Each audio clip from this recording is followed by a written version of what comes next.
উজানের ঢল ও টানা বৃষ্টিতে সিলেটে বন্যা পরিস্থিতির অবনতি হয়েছে। সুরমা, কুশিয়ারা, সারি ও গোয়াইন নদীর পানি বিপদসীমার ওপর দিয়ে বইছে। তলিয়ে গেছে শতাধিক গ্রাম, পানিবন্দী ৫ লাখেরও বেশি মানুষ। দুর্যোগের কারণে সিলেটের সব পর্যটন কেন্দ্র বন্ধ ঘোষণা করা হয়েছে। এদিকে লালমনিরহাটে বাড়ছে তিস্তার পানি, তলিয়ে গেছে নিম্নাঞ্চল ও চরাঞ্চল, দেখা দিচ্ছে নদী ভাঙন। সংবাদদাতাদের পাঠানো তথ্যচিত্রে ডেস্ক রিপোর্ট। ঘূর্ণিঝড় রিমালের রেশ কাটতে না কাটতেই আগাম বন্যা দেখা দিয়েছে সিলেটে। পরিস্থিতি ক্রমেই অবনতি হচ্ছে। উজান থেকে নেমে আসা পাহাড়ি ঢল ও টানা বৃষ্টিতে সিলেটে নদ নদীর পানি বেড়ে গেছে। বন্ধ ঘোষণা করা হয়েছে সিলেটের সব পর্যটন কেন্দ্র।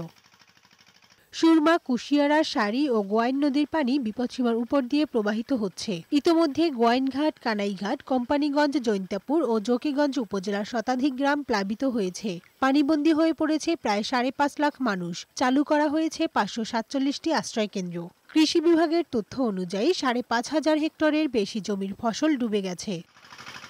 এদিকে টানা বৃষ্টি ও উজানের ঢলে লালমনিরহাটে বাড়ছে তিস্তার পানি। বৃহস্পতিবার রাত থেকে ডালিয়া পয়েন্টে পানি বাড়তে শুরু করেছে। তলিয়ে গেছে জেলার নিম্নাঞ্চল, ডুবে গেছে ধান, ভুট্টা, বাদাম, সবজিসহ বিভিন্ন ফসলের ক্ষেত। আদিতমারী উপজেলার মহিষখোজা ও বালাপাড়া এলাকায় তিস্তার তীরে ভাঙন দেখা দিয়েছে। পরিস্থিতি নিয়ন্ত্রণে তিস্তা ব্যারেজের ৪৪টি জলকপাট খুলে দিয়েছে পানি উন্নয়ন বোর্ড। অন্যদিকে বৃহস্পতিবার রাতে ভারী বৃষ্টির কারণে মৌলভীবাজার ও হবিগঞ্জ শহরের বিভিন্ন এলাকায় পানি জমলেও শুক্রবার তা নেমে গেছে। ডেস্ক রিপোর্ট, বৈশাখী সংবাদ।